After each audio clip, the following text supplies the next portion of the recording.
فجر کے وقت کی اہمیت. صبح خیز امتیوں کے لیے نبی اکرم صلی اللہ علیہ وسلم کی دعا. یہ صبح خیز کا مطلب جو صبح صبح اٹھ جائیں. صبح جلد اٹھنے والے امتیوں کے لیے نبی اکرم صلی اللہ علیہ وسلم کی دعا.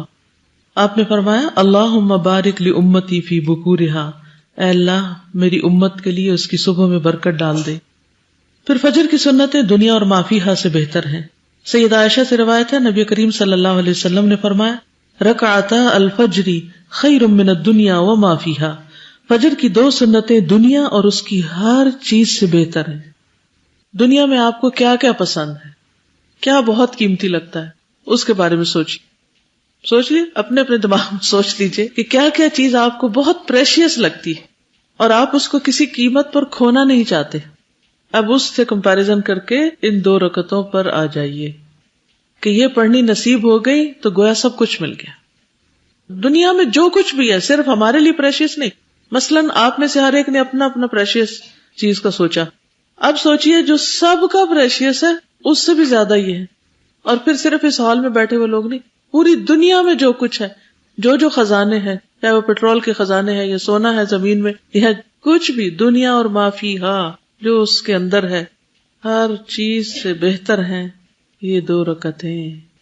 اور کتنے بدبخت ہیں وہ لوگ جو فجر کے وقت سوتے رہتے ہیں اور ان 2 رکعتوں سے محروم ہو جاتے ہیں. تو فجر کے لیے بر وقت اٹھنا بہت بڑی سعادت کی بات ہے. اگر صرف اس ایک حدیث کو آپ کہیں جا کر ڈسکس کریں، اور اس وقت آپ چپ کر کے بیٹھے اور بولنے کا وقت بھی اتنا نہیں ہے، لیکن کسی بھی گیدرنگ میں اگر آپ سوال کریں کسی کہ آپ کو سب سے زیادہ قیمتی چیز کیا لگتی، پھر دوسرے سے پوچھے، پھر تیسرے سے، پھر اسی طرح یہ ایکٹیویٹی کر کے پھر ان کو سوچوائیں کہ اس سے بہتر ہے 2 رکعتیں. یعنی اتنا بڑا خزانہ ہمیں مل جاتا ہے اس وقت، اتنا بڑا اجر، اتنی بہترین چیز. تو ظاہر ہے کہ جو اچیور ہوتا ہے، جو صبح صبح اتنا سب کچھ پا لیتا ہے، اپنا معاملہ بھی اللہ کے سپرد کر دیا اور اللہ سبحانہ تعالیٰ سے بہترین اجر بھی لے لیا، اس کی صبح کیسے ہوگی جو اس احساس کے ساتھ اٹھے؟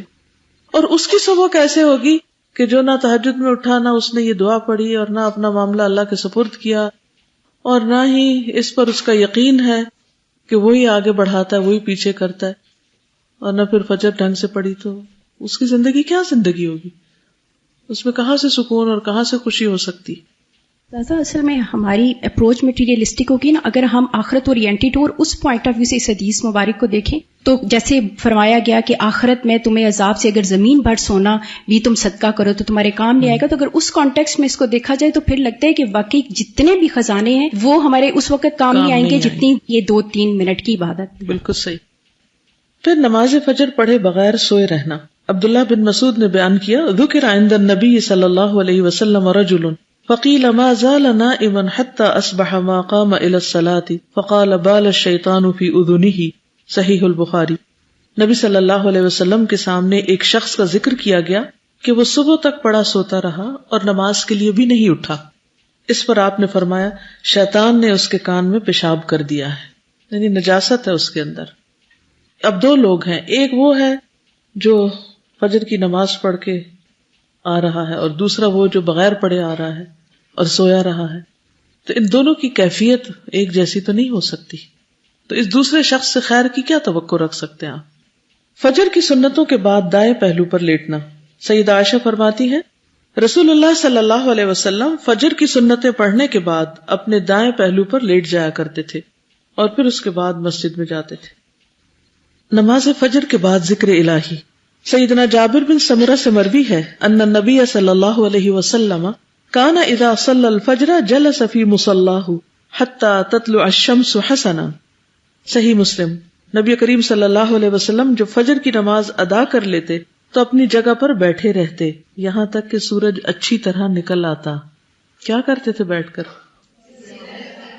جو صبح شام کے اذکار ہیں ان کا وقت کیا ہے؟ صبح کا سورج نکلنے سے پہلے پڑھنے ہوتے.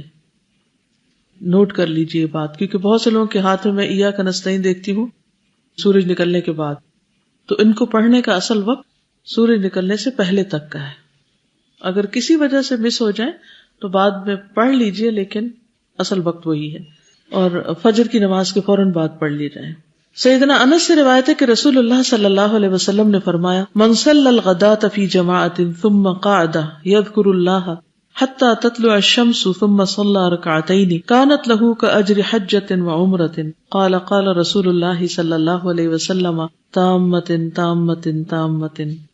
جس نے فجر کی نماز با جماعت ادا کی پھر سورج طلوع ہونے تک بیٹھا اللہ کو یاد کرتا رہا، پھر 2 رکعت نماز ادا کی یعنی اشراق، تو اسے مکمل ایک حج اور ایک عمرے کا ثواب ملے گا. اور رسول اللہ صلی اللہ علیہ وسلم نے تاکید کے لیے لفظ تامتن تامتن تامتن یعنی 3 بار یہ بات دہرائی تاکہ شک نہ ہو کسی کو کہ ملے گا یا نہیں ملے گا. کتنے لوگوں کو عمرہ کرنے کا شوق ہے؟ سب کو شوق ہے. اگر وہاں نہ جا سکے تو اللہ تعالیٰ نے محروم نہیں کیا اجر و ثواب سے. آپ روز کمائیں ثواب.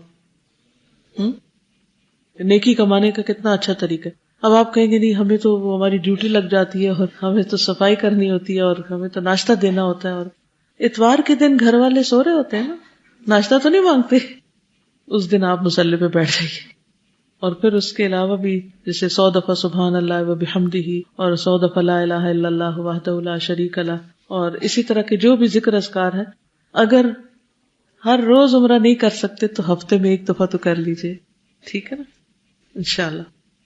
عمرو ابن عبسہ سے روایت ہے کہ رسول اللہ صلی اللہ علیہ وسلم نے فرمایا جب بھی سورج چڑھتا ہے اللہ تعالیٰ کی ہر ایک مخلوق اس کی تسبیح بیان کرتی، لیکن شیطان اور اولاد آدم میں سے آتا قسم کے لوگ نہیں کرتے.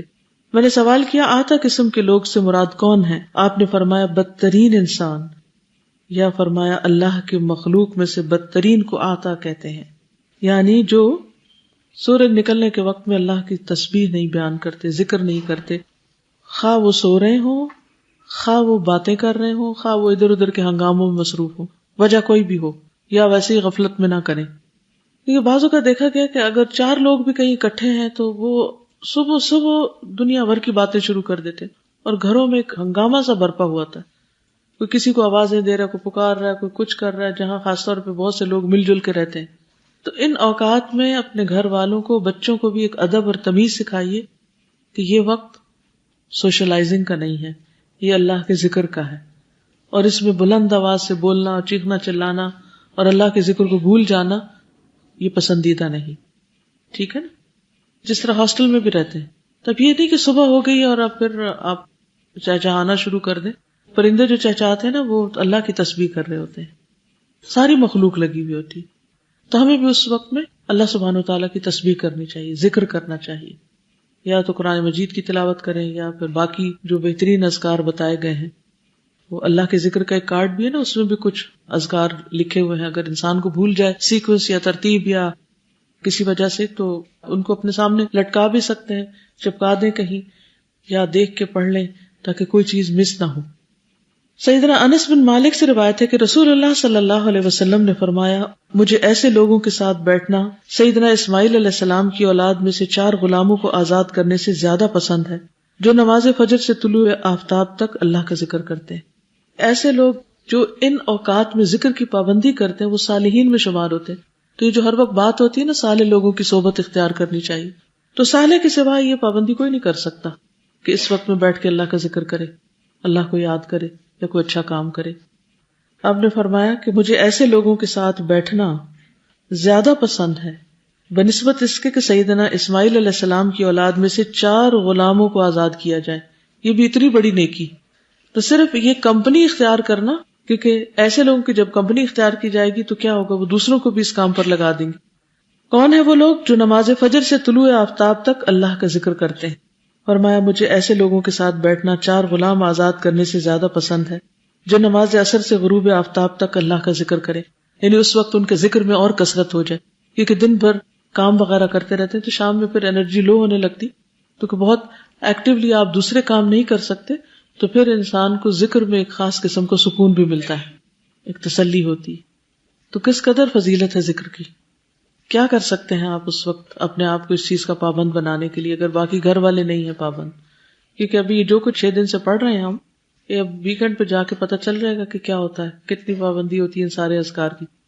یہ کچھ لوگ جب ان کو ایک خاص ٹائم ٹیبل کا پابند کیا جاتا ہے تو اس وقت تو وہ کر لیتے ہیں، لیکن جو ہی اس سے چھوٹتے ہیں تو سب بھول جاتے ہیں. تو گھر جاتے وقت اپنے ویکنڈ کے لیے بھی ایک ٹائم ٹیبل بنائیے، کیونکہ اللہ سبحانہ وتعالیٰ کو وہ عمل زیادہ پسند ہے جس میں آپ کنسسٹنٹ ہو، جو تسلسل کے ساتھ ہو، دوام کے ساتھ ہو، چاہے وہ تھوڑا ہی کیوں نہ ہو. ٹھیک ہے. اب یہ مجبوری ہو سکتی ہے گھر والوں کی کہ بچے چھوٹے ہیں، وہ رو رہے ہیں، تو اب آپ مسلح پہ تو نہیں بیٹھ سکتے، یا آپ کے ہسبینڈ کو ڈیوٹی پر جانا ہے تو آپ کو ناشتہ بنانا ہے یا لگانا ہے یا کوئی بھی ایسا کام کرنا ہے، یا آپ کو خود یہاں پر آنا ہے، تو آپ کو جلدی ہے نکلنے کی. آپ میں سے کئی لوگ فجر کی اذان کے بعد نکل آتے ہیں کہ جو گھنٹے 1.5 گھنٹے کی ڈرائیو سے آتے ہیں. تو اس صورت میں پھر آپ کیا کر سکتے ہیں؟ کیا کریں؟ کھانا بناتے وقت ذکر کرتے رہیں، سفر میں آتے وقت آپ ذکر کرتے رہیں، اور یعنی جو بھی کام کر رہے ہیں، مثلا آپ کو صفائی کر رہے ہیں، کچھ بھی کر رہے ہیں، یعنی ایک تو یہ کہ آپ ایک جگہ بیٹھ کے کریں. اگر بیٹھ کے نہیں کر پا رہے تو جو بھی کام آپ کے حصے میں ہے یا ذمہ داری پہ ہے، اس کام کے دوران بھی ذکر کرتے رہیں، خواہ وہ صبح کا وقت ہے یا عصر کا وقت ہے، لیکن ان اوقات کو ذکر کے لیے خاص کریں. اس سے یہ بھی پتہ چلتا ہے کہ شام کے اذکار مغرب کی اذان سے پہلے ہو جانے چاہیے، یعنی عصر کی نماز پڑھنے کے بعد شام کی دعاؤں کا وقت شروع ہو جاتا ہے. ٹھیک. قیلولہ، قیلولہ سے مراد گہری نیند سونا نہیں ہے